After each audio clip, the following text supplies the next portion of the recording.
जय गुरुदेव। भक्तजनों, आज एक बहुत अच्छी बात बाबा जी के बारे में शेयर करूंगी। आप देखिए, बाबा जी के बारे में हमेशा से सुनती थी, उनको जानती थी, लेकिन बहुत गहराई से मैंने कभी उनके बारे में सोचा नहीं, क्योंकि घर अल्मोड़ा में था, रानीखेत में था, तो बाबा जी के दर्शन होना स्वाभाविक था। जाते थे, पूजा करते थे, दर्शन होते थे। बाबा जी से नहीं कभी मिल पाई, लेकिन उनको महसूस किया और बाहर बैठ के नाश्ता पानी किया दुकान में और बस चल गए अपने नाना जी या दादी जी लोगों के घर में। लेकिन कहते ना, जब आपको किसी के साथ जुड़ना होता है तो उसका एक निश्चित समय होता है। तो जो मैं उनसे बहुत गहराई से जुड़ी, उस बात को तकरीबन 1.5 से 2 साल हो रहा है, और उससे पहले तक लगातार उनके आश्रम कैची धाम जाती रही।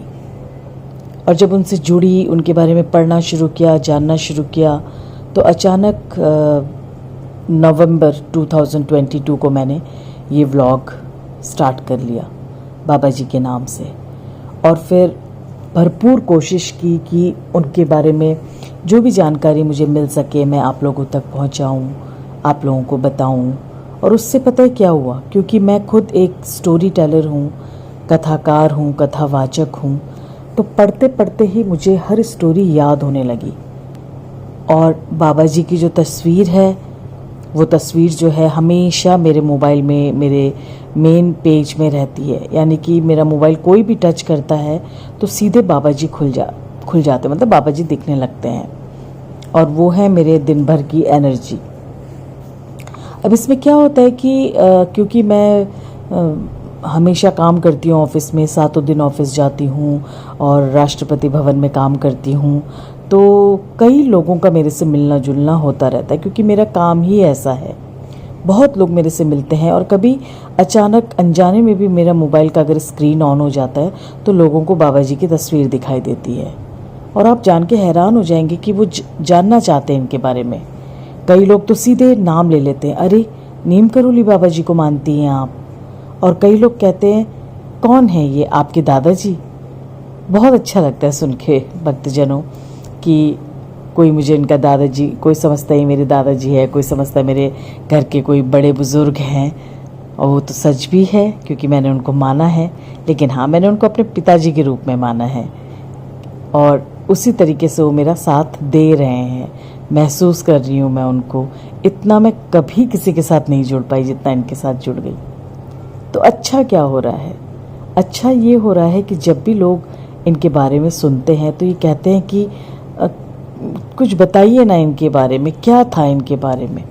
और दोस्तों, इतनी कहानियाँ रिसर्च करते करते, आप लोगों तक पहुँचाते पहुँचाते, अब मुझे इनकी जितनी भी कथाएं हैं, जितनी भी बातें हैं, वो सब ना रट चुकी हैं, यानी कि याद हो चुकी हैं। तो मुझे बहुत अच्छा लगता है। और मैं इनके जन्म से लेके आगे तक, यानी कि इनकी समाधि लेने तक की कहानी समय के अनुसार, जो बहुत इंटरेस्ट के साथ सुनना चाहता है उसको बहुत डिटेल में सुनाती हूँ, और जो आराम से सुनना चाहता है, यानी कि बहुत शॉर्ट में सुनना चाहता है, उनको शॉर्ट में सुनाती हूँ।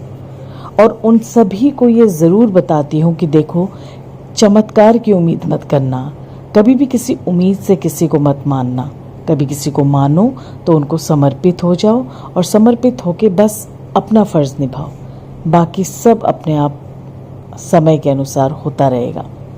और हैरानी होती, क्योंकि मेरी आदत है ऑब्ज़र्व करने के लोगों को, तो जब मैं उनको इनके बारे में, बाबा जी के बारे में बताती रहती हूँ, तो मैं उनके एक्सप्रेशंस पढ़ती हूँ, रीड करती हूँ, और मैं देखती हूँ लोग बिल्कुल खो जाते हैं और बड़े आराम से इनके बारे में सुनते हैं और एक प्रश्न नहीं करते मुझसे बीच में।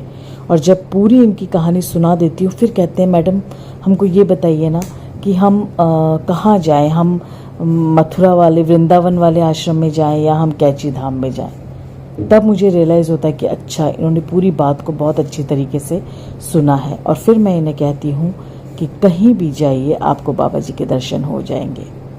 तो देख रहे हैं आप धीरे धीरे कैसे बाबा जी मेरे ज़िंदगी का एक बहुत महत्वपूर्ण हिस्सा बन चुके हैं, और हमेशा हमेशा मेरे साथ रहते हैं।